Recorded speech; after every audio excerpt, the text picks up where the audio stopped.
This is video 3 of Unit 12, and in this video we'll talk a little more about the physical properties that are caused by intermolecular forces.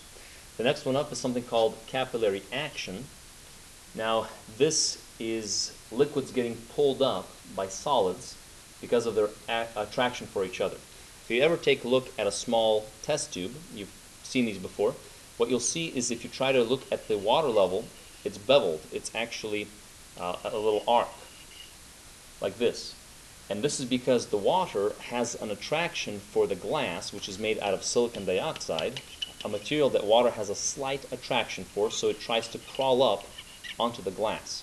Now this is much more pronounced if you take and make the tube a very small, a very thin tube like this. The water really crawls up. And a thin tube is actually called a capillary. And that's why this is called capillary action. Now, if the water or the liquid does not have an attraction for the glass, as is the case here, you'll do an upside down, little convex shape. This is because the liquid tries to run away, does not want to attract to the water, so it goes down. In fact, what can happen is a capillary can do this sort of thing. So again, this is due to the similar attractive forces, similar intermolecular forces between the two substances. This is also why water or any type of water-based material will soak up a paper towel. This is because the paper towel is made of a similar material to water, or water is attracted to the material, and you can actually soak up the paper towel completely. This is called capillary action. Let's take a look at some solids, some properties of solids. And this really is going to be 2 slides worth of solids. We have 2 types of solids. The first type is a crystalline solid. A solid that, crystalline means it looks like a crystal. Very famously, you can find crystals in nature. Nature actually built this. This is a gem or a mineral. And in a crystalline substance, the particles are arranged orderly in a repeating pattern. This is why you can see on our level, you can see order, which is reflecting the atomic level on which this order originates, essentially. This is a crystalline solid. So many of your diamonds, for example, that have a crystal structure, it's fascinating that ice itself has a crystal structure, as we'll see in a minute. And the opposite of that would be an amorphous substance. This is a substance or amorphous solid in which particles are arranged randomly. There's really no order. Very famously, this is glass. A piece of glass, when it breaks, it just breaks however it does. Plastics are also like that, and many other substances. So if the particles are arranged, now the particles on the molecular level are stuck to one another. They have a strong attraction, but they're not ordered, and that's the idea. And you can actually see this order on our macroscopic level. So let's go on into phase changes. This is between solids and liquids and gases. And the first phase change we'll mention is evaporation. Now, evaporation is actually different from vaporization. This is not vaporization. The two are different. There's a small difference, and the small difference is this. Evaporation happens below the boiling point. So at room temperature, for example, you know, if you leave a glass of water sitting out in the room, it'll eventually evaporate. The water level will go down. But nobody boiled it. Nobody came up and heated it up. This is because some of the molecules, here it says some particles, have above average kinetic energies and can escape into the gas phase. So most of the molecules, you can say, are cold. They don't have enough energy to become a gas. But some are hot enough from their bouncing around, hitting each other, are hot enough to leave. And then when they leave, heat enters the system again, it warms it back up. By the way, when they leave, they take some of the heat with them. It warms it back up, and then this can keep happening and happening as long as this is an open container. Obviously, if you close the container, the evaporation stops. So evaporation is different than vaporization in that it can happen at room temperature, or actually below room temperature. Now, if we ask this question, what happens at the molecular level during freezing? Freezing, remember, is going from a liquid to a solid. Now here you have a bunch of water molecules. Here's the oxygen, here is the hydrogen. As you cool the temperature, the water molecules slow down.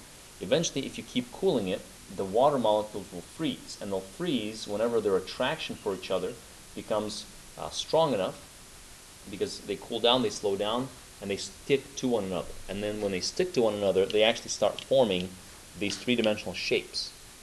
So water famously forms this hexagonal six-pointed 1, 2, 3, 4, 5, 6-sided figure as it freezes.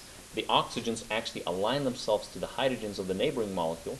So these intermolecular forces are actually causing water to arrange itself. And this is why it forms a crystalline structure. So it forms ice crystals.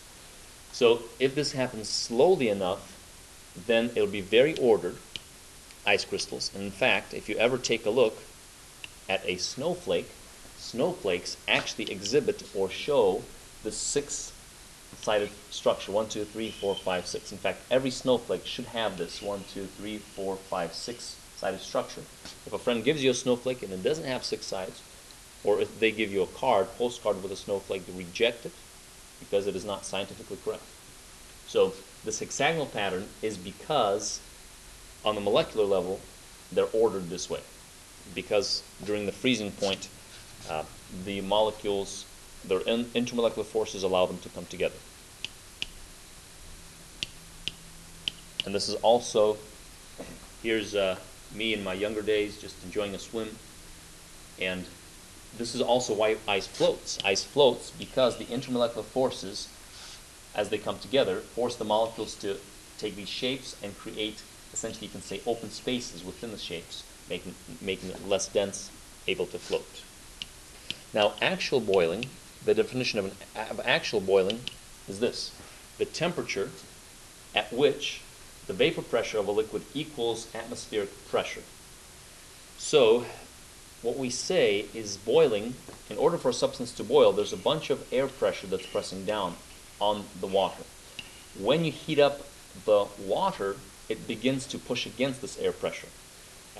Any type of liquid, actually we've mentioned this before, we said that the vapor pressure of a liquid is what's created above the liquid as the gas essentially evaporates on their own. Or as the liquid's molecules evaporate, they create a pressure. Now this pressure must overcome the air pressure, and the point at which it overcomes the air pressure is when it boils. So boiling is the liquid pressure equaling the gas pressure. The liquid pressure is called vapor pressure. And this is how we can boil water without heating it. What you do is you can remove the air pressure. If you can reduce this air pressure up here, if this is removed, then water will actually boil on its own by reducing air pressure. This is also why at high latitudes, so if you have it on top of a mountain, the boiling point could be 80 degrees Celsius, could be 75 degrees Celsius, depending on how high the mountain is, the tip of a mountain. This is why hikers actually have to consider this. Water boils at a lower temperature. It takes longer to cook something at a higher temperature. So here is the graph that represents different vapor pressures. We're going to finish up with this graph. And what this is showing you is a graph of temperature on the x-axis versus vapor pressure on the y-axis. We have 4 different substances here. The 4 different substances are diethyl ether, ethyl alcohol, water, and something called ethylene glycol. What you'll notice is, take a look at water. This point right here is 100 degrees Celsius. Now this is, because if you take a look, 100 degrees Celsius gets us right down here to the x-axis. This is the vapor pressure of 760. This is the vapor pressure, or this is the point at which vapor pressure equals atmospheric pressure. Remember, atmospheric pressure, 1 atm, is 760 torr. So when those two match, water boils.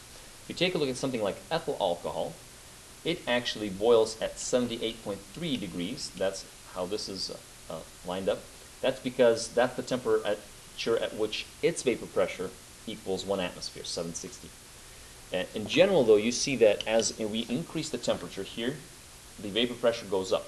If here we're measuring vapor pressure, as we increase the temperature, the vapor pressure goes up. So for example, we can say at 60 degrees Celsius, the vapor pressure of water is 160 or 170 torr. And then as we increase the temperature to 80, now water's vapor pressure is 270. If we keep increasing it, eventually we'll get to the point at which the vapor pressure is the same as the outside pressure, and that's when water boils. So I know this is a little confusing, possibly, but we can ask a lot of questions, a lot of different questions. We can say, for example, which of these three substances has the highest vapor pressure at a given temperature. So, for example, at 60 degrees Celsius, ethylene glycol has the lowest vapor pressure, so we would expect ethylene glycol to have the strongest intermolecular forces. Intermolecular forces. Because it doesn't boil easily, or it takes a lot of heat to make it boil, to make it reach high vapor pressure. And diethyl ether then has the highest, so it has the weakest intermolecular forces. Weakest intermolecular forces. And that's how the vapor pressure and temperature are related. Here it says vapor pressure and temperature are directly related, which we see this is true of any substance. And this, let's end here. This will wrap for us lesson 3 of unit